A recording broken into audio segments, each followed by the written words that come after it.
So flexibility is our next one that we seem uh a little bit of a struggle with this one. Flexibility, I think a lot of people have trouble sometimes with flexibility because we get kind of stuck in our ways. So our first question, how can being flexible help a young adult with taking that next step in their life? Yeah, so flexibility is such a key skill to learn. It helps us enhance our adaptability, which is just adjusting to changes in our life. No matter how much you plan or schedule or have things in a row, life is going to change. Not everything is going to go as planned.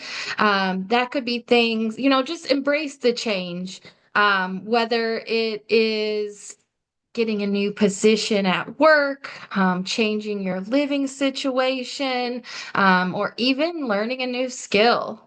It's also going to help with building resiliency in your life, which is being able to move and grow through those difficult times, which is definitely something that all of us can benefit from.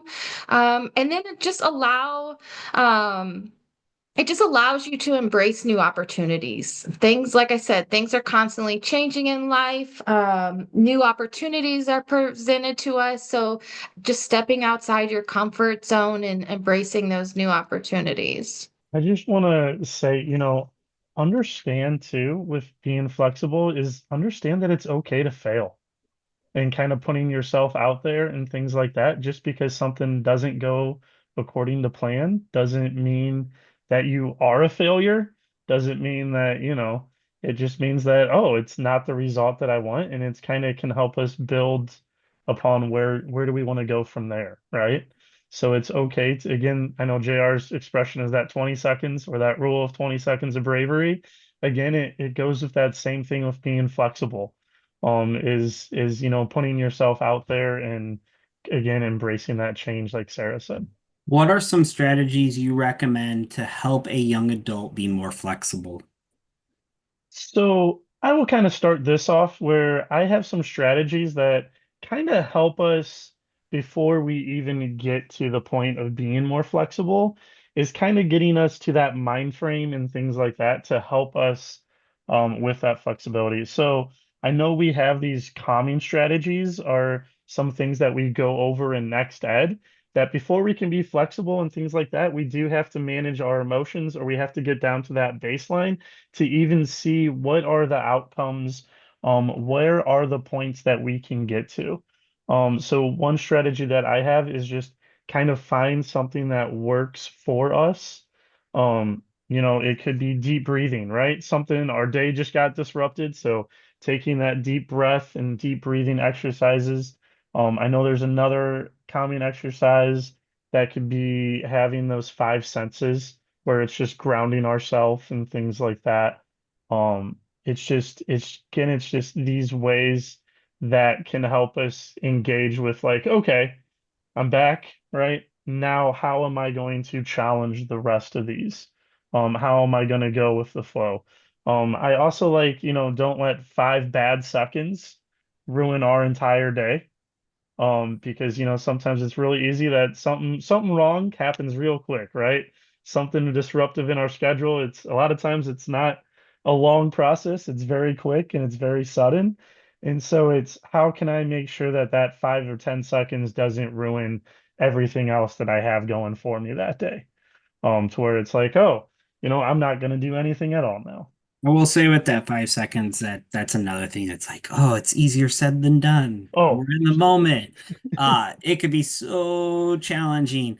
One of the things that David and Thea do in Next Ed is they do mindful moments quite a bit. And it practices with connecting with what's around you.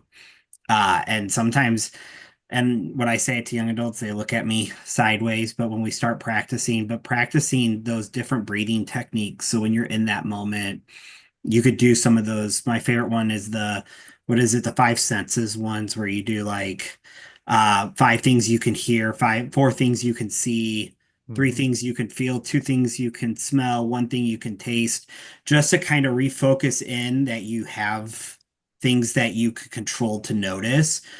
So before you process what the next step is. Um, the other thing is we also talk about in launch is appropriate reactions to the emotion that we're feeling. What's appropriate and what's not appropriate, and how does that feel and look when we do that.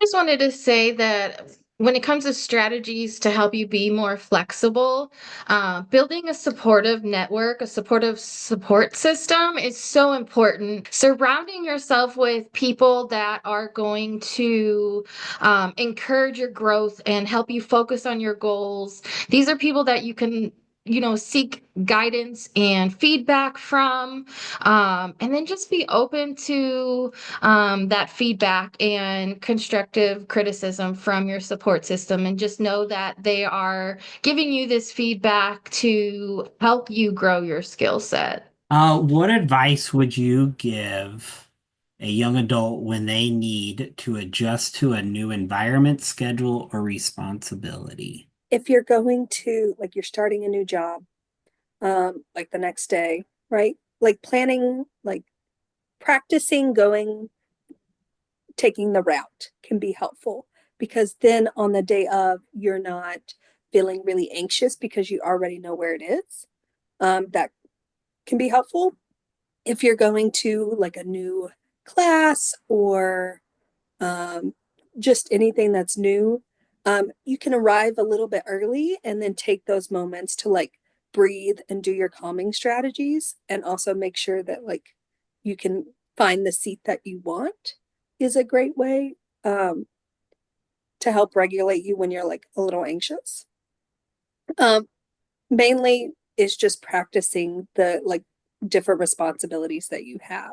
Like, so if um, your new responsibility is, you know, your chore is to clean the bathroom. So like practicing actually doing that. Well, so practice is what my main thing was going to be, is kind of putting yourself out there. And if it is a new responsibility, you did get a pet and things like that, right? I'll just use that as an example. It's okay to know that not everything's it's going to be a learning process. I think understanding that things aren't always going to be perfect right at the beginning. And again, kind of like I said earlier, it's okay to fail. It's okay to give something a try and be like, oh, this way did not work. And then kind of come back with a how can I do it? So I put this in, I tried it. It definitely did not work for me. What is another strategy that I can use, right? Maybe you're trying to add going to the gym as part of your schedule, part of your night schedule or things like that. And you're like, wow, struggle going there. And so maybe we need to find a friend to go with. Maybe we need to find an accountability buddy. Anything that can kind of give us those ideas and, be there for that support.